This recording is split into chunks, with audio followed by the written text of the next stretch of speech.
Hi, and welcome to episode 6 of Keep Creating, a behind-the-scenes look at the podcast The Work. Since the last time we were together, we've had on guests Bernie Sue, Erik Patterson, Michael Holmes, Mandi Moss, Erich Lane, Ben Whitehair, and Maven. It has been ridiculously busy and super exciting, and we're actually a little bit behind on iTunes. So in the meantime, enjoy some behind-the-scenes footage. Hello, everybody. Welcome to another edition of The Work. I'm Ryan Basham. Our engineer, producer, and haysayer is Keith Johnson. Hey. And here's your host, Bonnie Gillespie. That's me. I see myself as an indie just because I'm not in part of the machine.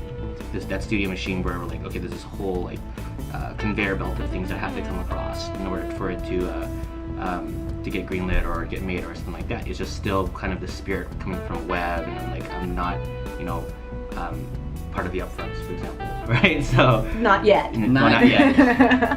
From the vault. So, it's not like we... We haven't At even least you're started pretty. it. This is going to be the giggly edition of the Work. No, this is going to be the practical jokey edition of The Work. We're not funny. Can you say whoopee cushion? Totally weird misconception about us. What? Not funny at all. You know, if it's shitty, it just means you haven't written it enough. Are you going to talk about my love life on Keep Creating? I think I already did. Whoa. I gotta sense myself around you with the camera. That's right. Like my mama always said, you gotta live your life like everything you say is gonna end up on the front page of the Atlanta Journal-Constitution.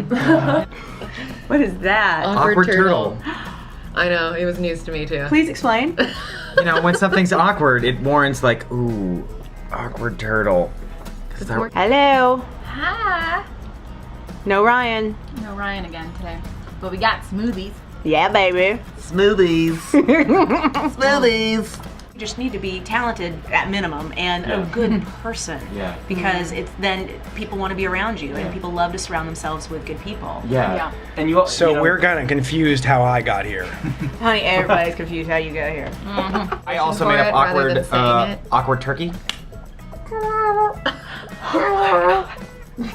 And her friend Annie Mulmolo. Annie Mulmolo.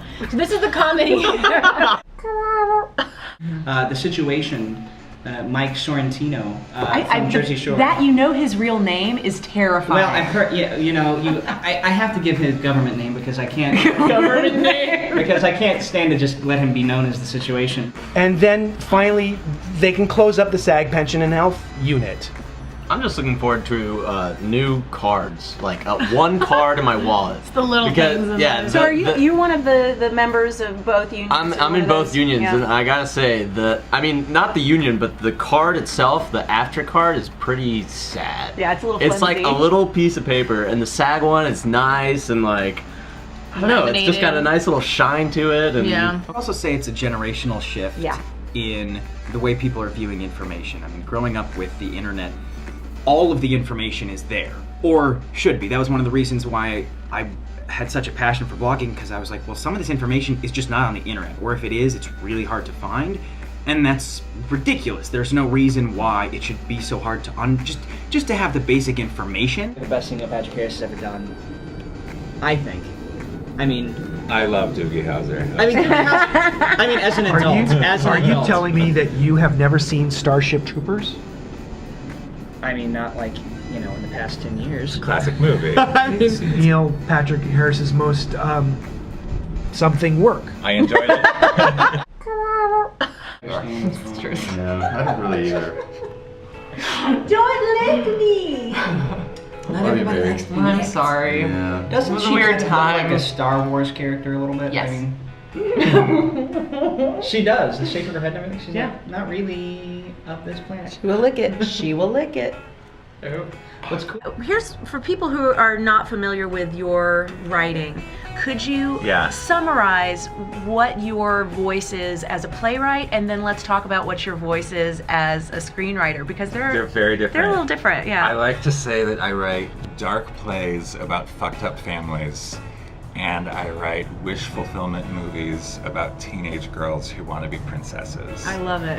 You can't get that marketing machine Yeah. that can just like shove it out as strongly as you can with a studio, unless you count maybe a YouTuber or someone who's some independent who has a big audience, right? So how does it feel, like, to get to have that kind of backing on a project? How does that feel? Does it feel different in terms of the creative process, knowing that you've got that machine helping you with the marketing? Yeah, definitely, because at least for me, you taking a show like Compulsions or an indie project, when you go forward with it, like as a creator, you should think about the marketing. You should be thinking whenever down the road when you release this thing, how is this going to be marketed, right?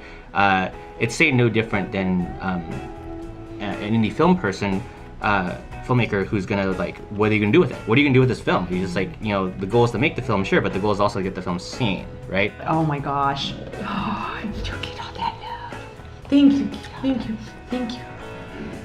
Love. Oh yeah, she'll clean it out for you. I love that awkward turkey. Thanks for joining us. Until next time, keep creating.